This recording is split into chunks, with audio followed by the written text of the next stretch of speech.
सुनो अब बातें नहीं प्लीज, है ना। देखो अब लास्ट क्लास में हम लोगों ने लास्ट क्वेश्चन कौन सा किया था? 19 क्वेश्चन हो गया था आप लोगों से। Any doubt?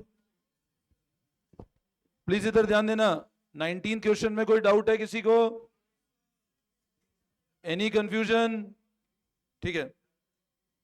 अच्छा, जो कल होमवर्क दिया था मैंने, अब देखो अब मेरे को एक बात बताओ, 19 क्वेश्चन में कोई डाउट किसी को? कोई कंफ्यूजन नहीं है? ठीक है। उसके बाद कौन सा क्वेश्चन था जो होमवर्क दिया, उसमें कोई दिक्कत? 11th वाले में नहीं, 11th वाले की जो लाइन है ना, आप पढ़ोगे ना, goodwill is to evaluate 4 year purchase of profit in excess of profit at 15%। मतलब 15% से ऊपर जो प्रॉफिट है मतलब वो सुपर प्रॉफिट हो गया। 15% तो अपना नॉर्मल रेट ऑफ रिटर्न है। देखो 11th वाला जो क्वेश्चन है ना, ऑन पेज नंबर 2.36, आप इसकी लैंग्वेज पढ़ो। क्वेश्चन ये बोल रहा है गुडविल को वैल्यू करना है 4 year purchase of profit in excess of 15% profit. मतलब 15% अपना एनआरआर है, इस 15% से ज्यादा जो प्रॉफिट है उस पर गुडविल को वैल्यू करना है। तो एनआरआर से ऊपर मतलब सुपर प्रॉफिट है, तो ये लाइन मतलब सुपर प्रॉफिट वैल्यू करना है, इस लाइन का मतलब ये। तो यहां सुपर प्रॉफिट लगाना है और एनआरआर 15% मानना है, बस ये है यहां पर। सबने कर लिया होमवर्क? अभी तक सब साथ साथ चल रहे हो ना, है ना? जैसे वो चेन बनाते हैं ना हाथ पकड़ के, वैसे चलना है। हाँ, यूं नहीं हो कि कुछ लोग पीछे रह जाएं। हाँ, यूं नहीं पता चले, क्योंकि मेरी बनती कोशिश रहेगी मैं सबको साथ लेके चलूं, बट कुछ नालायक जान करके पीछे छूट जाएंगे, फिर उनको क्या अपने साथ कवर करना बड़ा मुश्किल हो जाएगा। ठीक है ना, इसलिए साथ साथ चलते रहना और टेस्ट भी साथ साथ देते रहना। चलो अब बताओ, तो रिजल्ट भी सबका साथ में अच्छा आएगा और पार्टी भी साथ साथ कर लेंगे ना। अभी तो पढ़ाने दो मेरे को। चलो अब लास्ट क्लास में अपन ने 19 क्वेश्चन कर लिया था। Come to question number 20। Come to question number 20।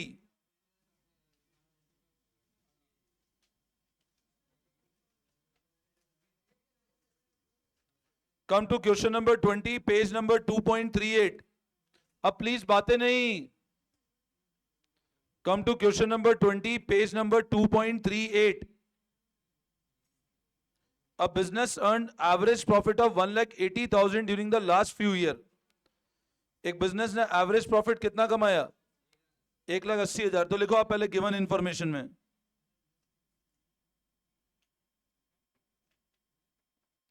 Average profit 1,80,000। Average profit 1,80,000।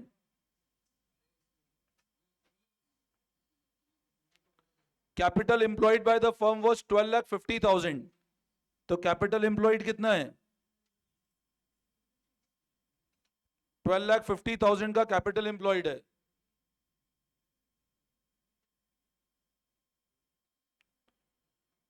If the goodwill of the firm was valued at 1,60,000 at 2 year purchase of super profit। ध्यान देना, अब क्वेश्चन में क्या गिवन है बेटा? आपको वैल्यू ऑफ गुडविल गिवन है। कितना गिवन है गुडविल का वैल्यू? और ये कैसे निकला है? 2 years of super profit. Find NRR. तो ध्यान दो, 2.5 लाख 1,80 का एवरेज प्रॉफिट है, कैपिटल एम्प्लॉयड 12.5 लाख है, गुडविल का वैल्यू 1,60,000 है, 2 year ऑफ सुपर प्रॉफिट। तो बताओ गुडविल का फॉर्मूला क्या है?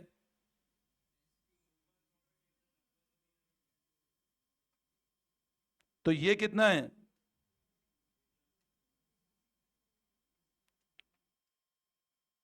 इंटू 2।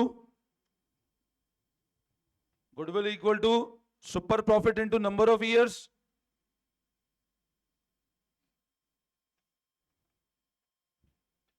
तो इससे अपना सुपर प्रॉफिट आ जाएगा।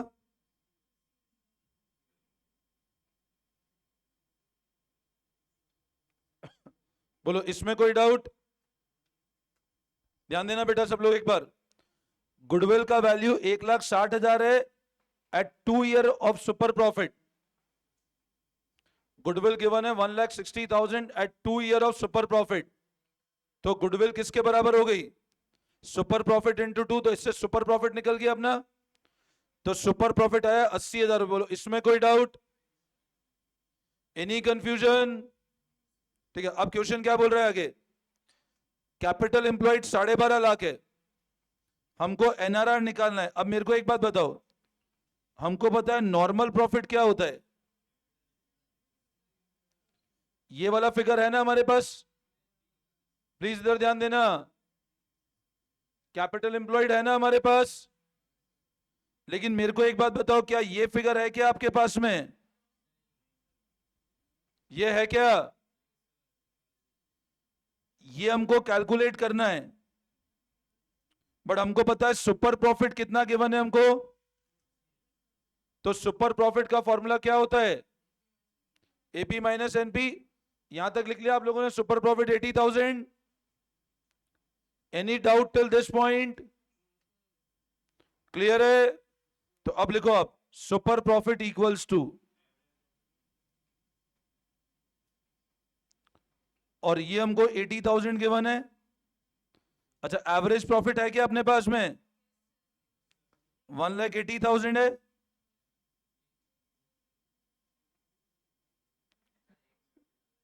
तो नॉर्मल प्रॉफिट कितना आ जाएगा बताओ? 1,00,000 रुपए। बोलो यहां तक कोई डाउट? वापस समझाओ। और ये क्या होगा?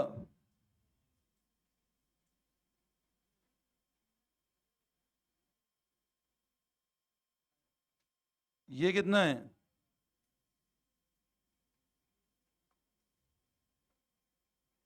तो एनआरआर कितना आ जाएगा?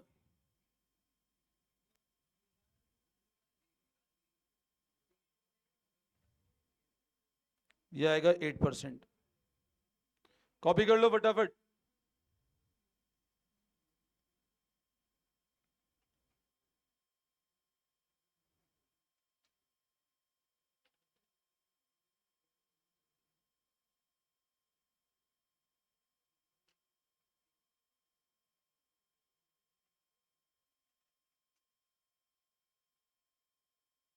कॉपी कर लो एक बार इसको फटाफट।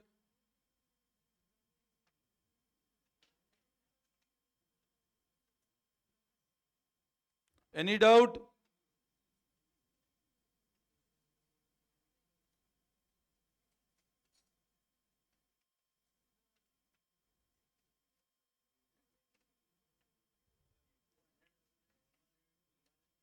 हाँ, परसेंट में आ गया ना आंसर।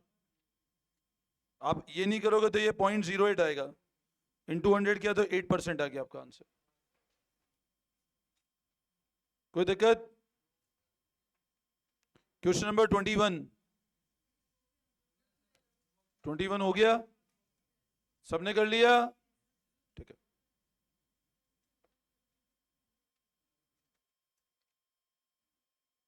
क्वेश्चन 17 पे आ जाओ। 17 के बाद एक काम करो, 18 देखो फिर 17। 18 क्वेश्चन देखो पहले, पेज नंबर 2.38, क्वेश्चन नंबर 18 पे ध्यान दो।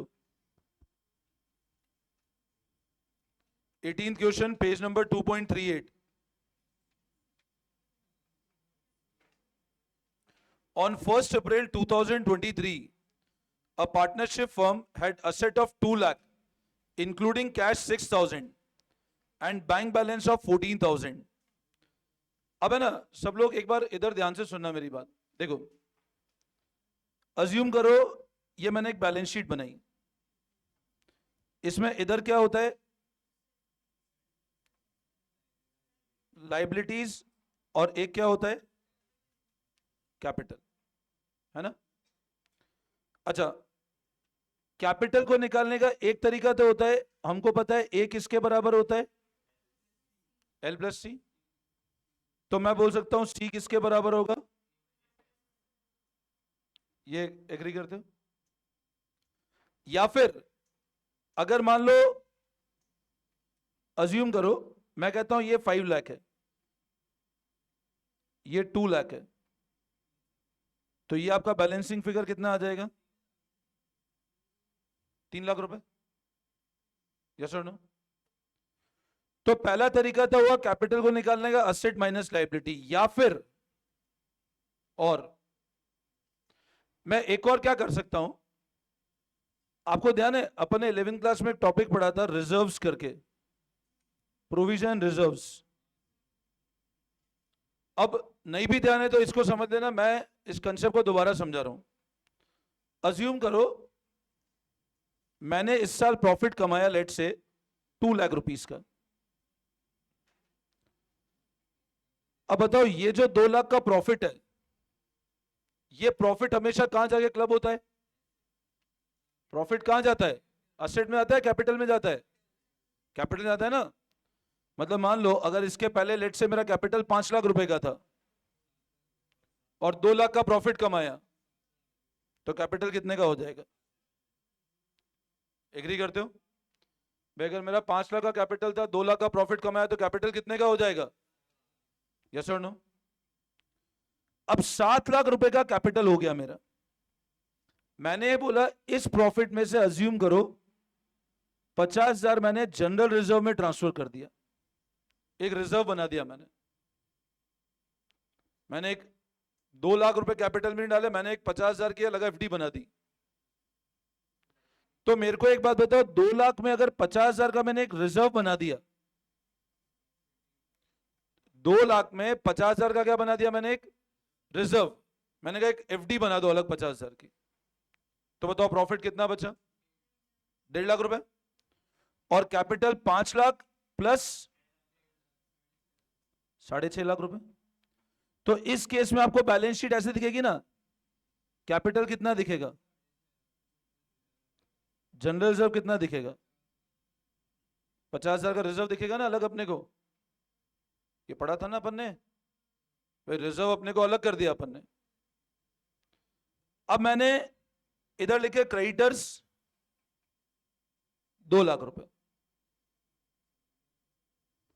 अज्यूम करो 2 लाख के क्रेडिटर होते हैं, 50,000 का जनरल रिजर्व है, 6.5 लाख का कैपिटल है। बोलो टोटल असेट कितने के होंगे?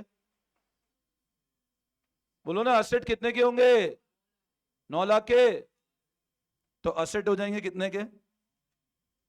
9 लाख के।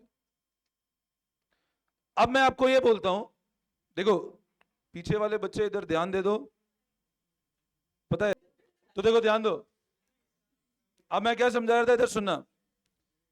अब असेट 9 लाख का है और क्रेडिटर 2 लाख का है। मैं बोल रहा हूं आपको, अगर मेरे को कैपिटल निकालना है तो आप कैसे निकालूंगा बताओ? 7 लाख रुपए।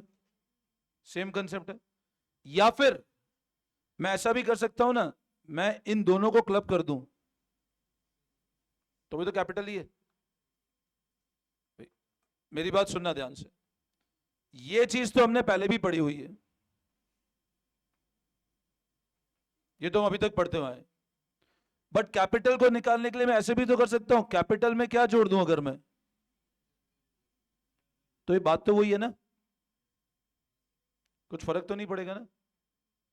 तो कैपिटल को निकालने के लिए, मतलब जो अपन कैपिटल एम्प्लॉयड बोल रहे हैं अगर वो नहीं गिवन हो, तो कैपिटल को आप ऐसे भी कर सकते हो, कैपिटल में क्या ऐड कर दो आप? जनरल रिजर्व या असेट माइनस लायबिलिटी, आपका रिजल्ट सेम रहेगा। मैं फिर रिपीट कर रहा हूं, फिर समझ लेना ध्यान से। देखो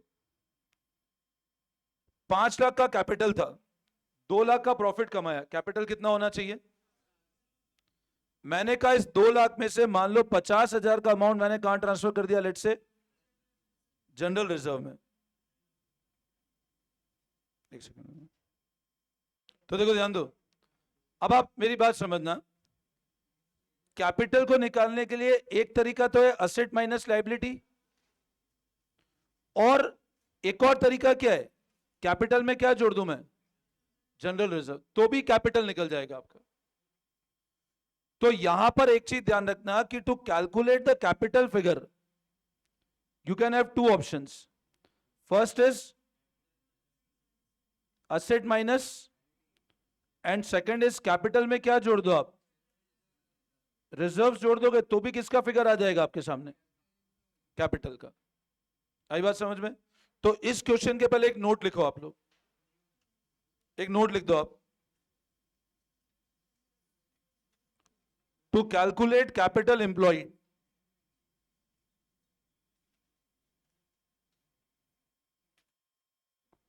to calculate capital employed,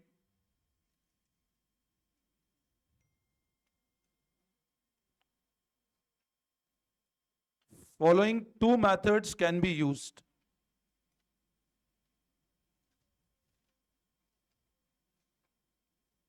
first लिखो आप,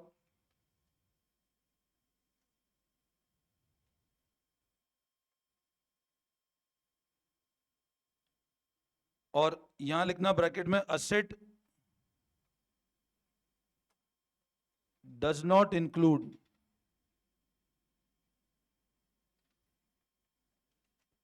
फिक्टिशियस असेट। ये मैंने पढ़ाया था आपको 11th क्लास में, फिक्टिशियस असेट जिनको राइट ऑफ नहीं किया, एडवर्टीजमेंट एक्सपेंडिचर पढ़ा था ना, जिनको राइट ऑफ करना बाकी है। Asset does not include fictitious asset, वो तो नकली के असेट है ना, मतलब जिनका सिर्फ बैलेंस पड़ा हुआ है बट असेट नहीं है वो सच में।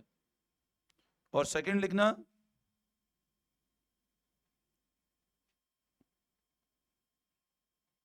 कैपिटल प्लस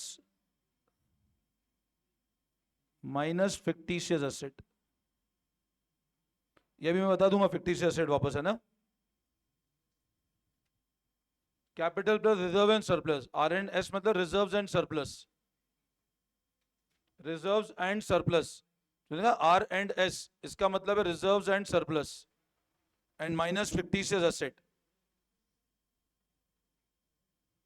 लिखो फटाफट। तो पहला तरीका तो है A equal to L plus C, तो C क्या हो जाएगा A माइनस एल, ये मैं पहले भी लिखवा चुका हूं आप लोगों को, है ना। सेकंड वाला मैंने अभी लिखवाया। और असेट क्या इंक्लूड नहीं करते हैं, और capital is equal to capital plus reserve and surplus minus fictitious asset. बोलो any doubt till this point?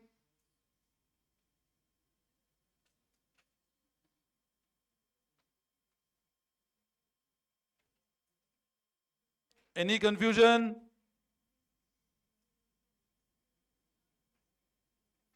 Copy कर लो फटाफट।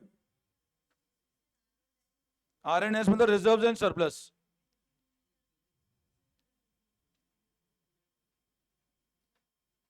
Reserves and surplus, reserves and surplus.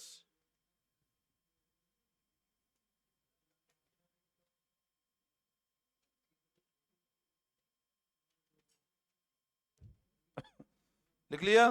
अच्छा यहां ये ध्यान रखना, ये जो एल होता है इसका मतलब एक्सटर्नल लाइबिलिटी होता है। This L means external liability, internal liability capital होता है, L means external liability. Now come to question number 18th। 18th question, page number 2.38। ध्यान दो, 18th क्वेश्चन पे ध्यान देना एक बार।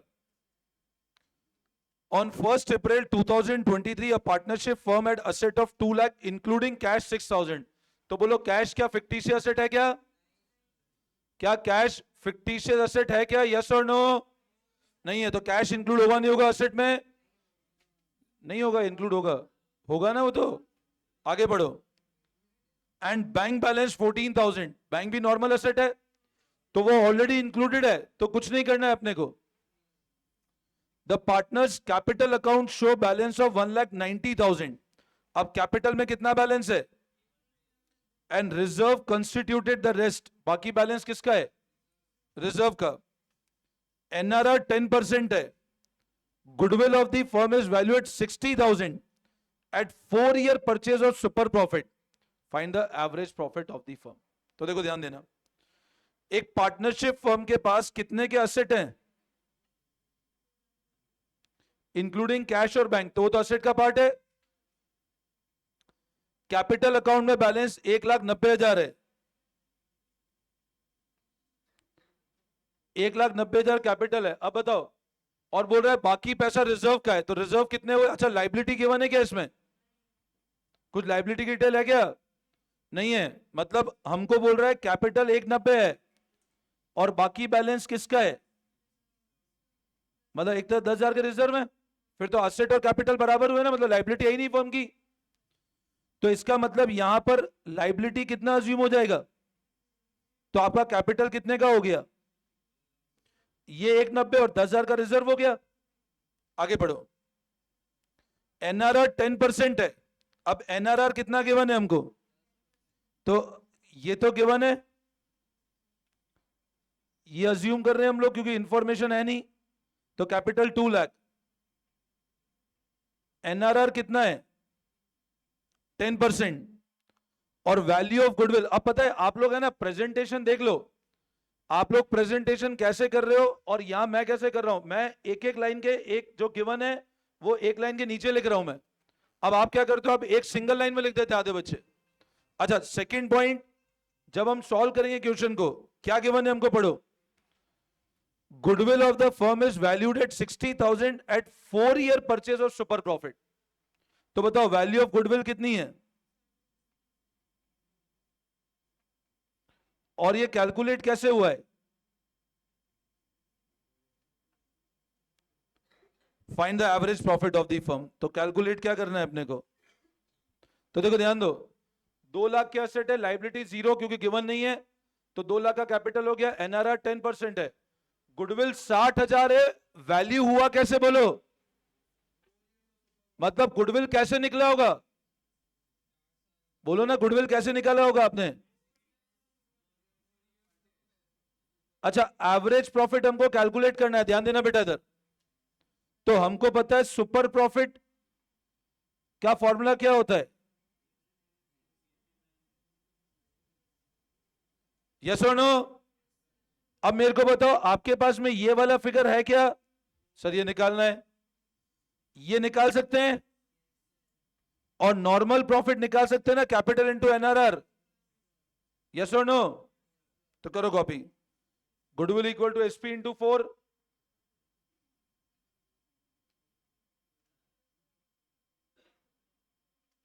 तो सुपर प्रॉफिट कितना आ जाएगा बोलो?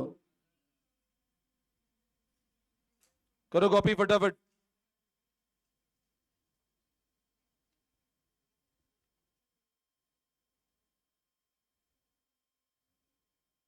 15,000 का सुपर प्रॉफिट है। इसमें कोई डाउट कैसा है 15,000? 60,000 किससे डिवाइड कर लिया हमने? 4 से।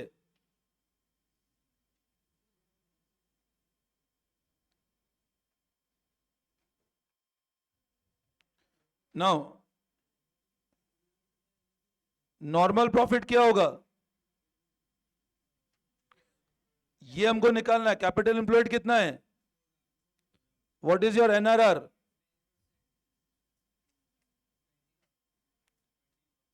तो 20,000 का नॉर्मल प्रॉफिट है अपना, 20,000 का नॉर्मल प्रॉफिट है। यहां तक कोई डाउट? Any confusion? तो अब बताओ कितना है ये वाला फिगर? ये निकालना है, तो आपका एवरेज प्रॉफिट कितना आ जाएगा?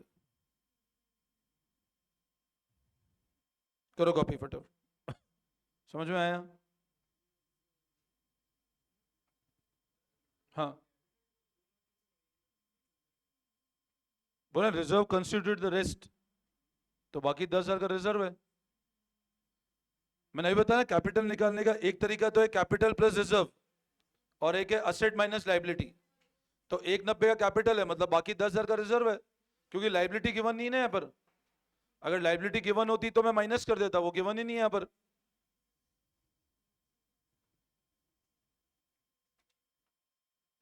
वापस समझाऊं क्या? क्लियर है सबको?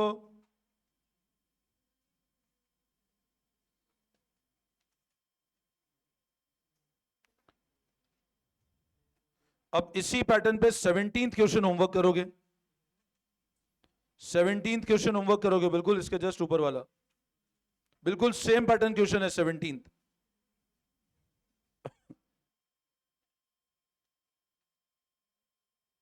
कर लिया कॉपी? 17th होमवर्क करना। अब लगाओ नेक्स्ट हेडिंग,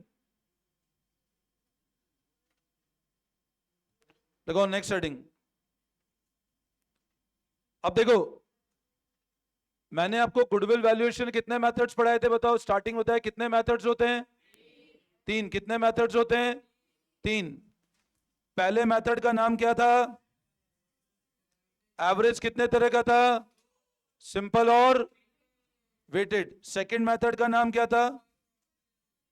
और थर्ड मेथड का नाम क्या था? ये सिंपल और वेटेड, ये पढ़ चुके हैं हम लोग, ये पढ़ चुके हैं, ये पढ़ना बाकी। इसमें 2 मेथड हैं। कैपिटलाइजेशन किसका? ठीक है। अब हम लोग अगला जो पढ़ रहे हैं वो ये वाला मेथड पढ़ रहे हैं, तो लगाओ next heading, capitalisation method.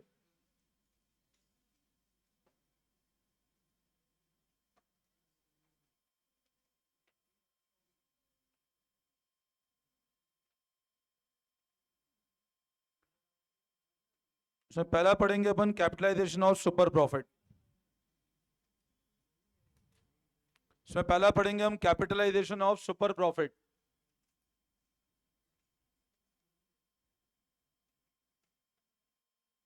The first method is capitalization of super profit. और इसमें लिखो value of goodwill equals to,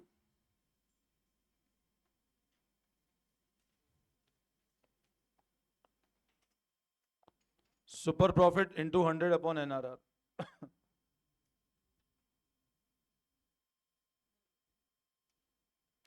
मतलब सुपर प्रॉफिट को कैपिटलाइज कर, सुपर प्रॉफिट निकालने का वही तरीका है जो हमने अभी तक पढ़ा, जो अभी तक पढ़ा ना हमने, वही तरीका है सुपर प्रॉफिट निकालने का।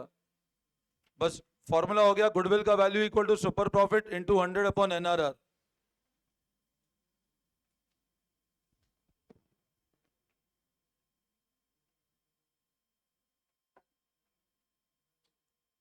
सुपर प्रॉफिट वही निकलता है, average minus normal, normal is capital employ into NRR, और कैपिटलाइजेशन ऑफ सुपर प्रॉफिट में गुडविल होगा super profit into 100 upon NRR। Now come to question number 33।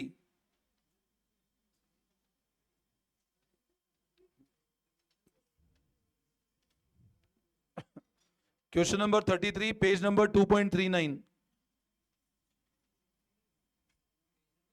2.39 question number 33, ध्यान देना।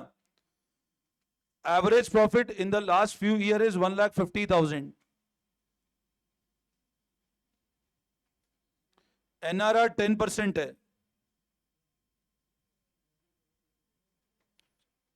Calculate the value of goodwill by capitalisation of super profit method. अब goodwill कैसे निकालना है? How you need to calculate goodwill, इस पर underline करो, value of goodwill by capitalisation. आपको मेथड हमेशा ध्यान रखना है, कौन सा मेथड क्वेश्चन बोल रहा है, इस लाइन पे अंडरलाइन कर लो। By capitalisation of super profit if super profit of the firm are 50,000। Now super profit कितना है बताओ? डायरेक्ट गिवन है, डायरेक्ट गिवन है सुपर प्रॉफिट, कुछ नहीं करना है, सिर्फ फॉर्मूला लगा देना है, सिंपल। तो गुडविल क्या होगा कैपिटलाइजेशन में?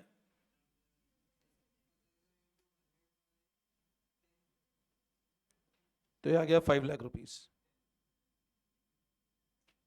ये गुडविल है आपकी।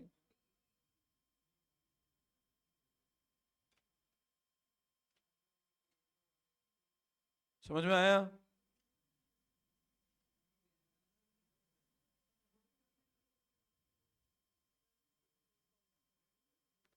ऊपर फॉर्मूला लिखा ना मैं, super profit into 100 upon NRR, वही फॉर्मूला लगा है, बस सिंपल। कैपिटलाइज मतलब इसको हमने 10% पे कैपिटलाइज कर दिया, मतलब बिजनेस का गुडविल 5 लाख था और 10% NRR होता है, मतलब 50,000 का सुपर प्रॉफिट कमा सकते हैं हम लोग। हाँ, मतलब कैसे? नहीं नहीं नहीं, 100 तो ऑलरेडी ऊपर कर दिया ना अपन ने। हाँ भाई, मेरे को मैं आपको एग्जांपल समझाता हूँ, सुनो मेरी बात, आपको इस फॉर्मूला का लॉजिक भी समझाता हूँ। अज्यूम करो मैंने एक लोन लिया, 10% का रेट ऑफ इंटरेस्ट है। सुनना ध्यान से, मैंने एक लोन लिया जिसपे कितना रेट ऑफ इंटरेस्ट है, और मान लो इंटरेस्ट का अमाउंट 1 लाख रुपए का है, तो लोन कितने का है बताओ। मेरा क्वेश्चन फिर सुनना, 1 लाख का इंटरेस्ट है, 10% की रेट है लोन की, इंटरेस्ट की रेट 10% है, और इंटरेस्ट का अमाउंट 1 लाख है, तो वो लोन कितने का हुआ? सिंपल। अब कैसे निकाला आपने? ऐसे ही तो किया। तो इस लोन की कैपिटलाइज वैल्यू कितने की है? तो 10 लाख का लोन लिया तभी तो 1 लाख ब्याज बन रहा है मेरा।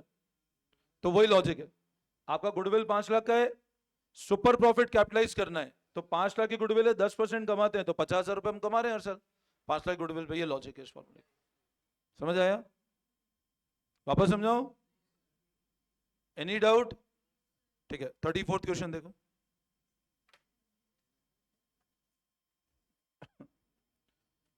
राजा brothers earn an average profit of 30,000। Average profit कितना गिवन है हमको? With capital of 2 lakh. NRR 10% है। Using capitalization super profit, work the value of goodwill. अब कैपिटल 2 लाख है, कैपिटलाइजेशन सुपर प्रॉफिट का करना है, तो सुपर प्रॉफिट है क्या मेरे पास? सुपर प्रॉफिट है क्या? एवरेज गिवन है 30,000, कैपिटल 2 लाख है। अच्छा बताओ, डायरेक्ट बता दो सुपर प्रॉफिट कितना होगा? 20,000। भाई 2 लाख का 10% तो नॉर्मल प्रॉफिट होगा ना, और 30,000 एवरेज है, 30 माइनस 20 कर दो, 10,000 आ गया। तो लिखो आप नॉर्मल प्रॉफिट।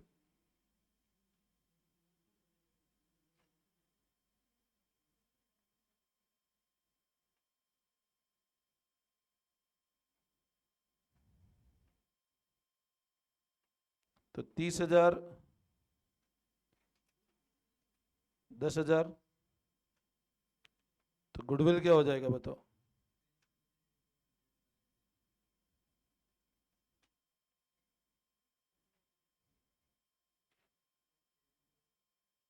तो 1 लाख रुपए हो जाएगा गुडविल। समझ में आया? Any doubt?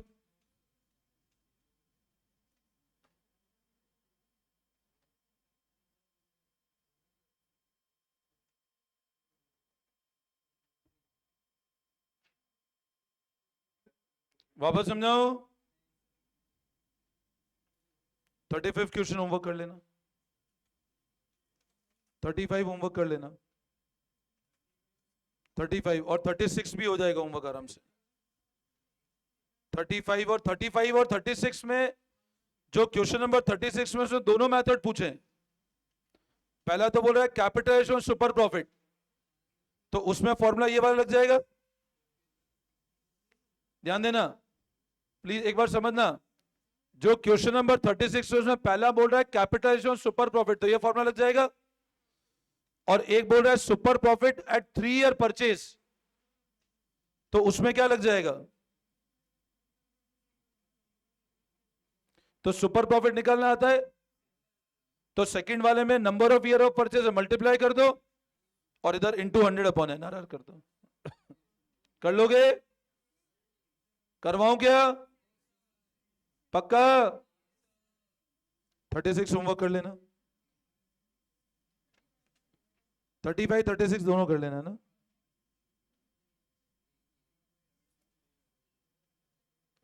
ऊपर क्वेश्चन नंबर 30 कर लेना, 30।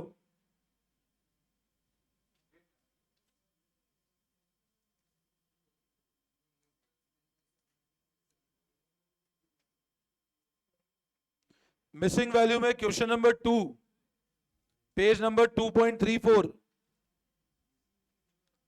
मिसिंग वैल्यू में question number 2, page number 2.34।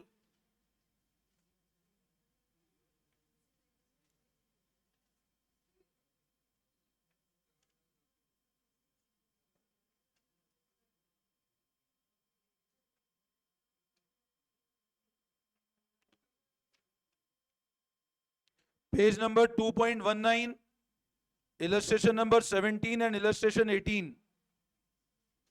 Page number 2.19, illustration 17 और 18. 18 कल दे दिया था क्या? नहीं दिया, कर लेना. illustration 17 और 18.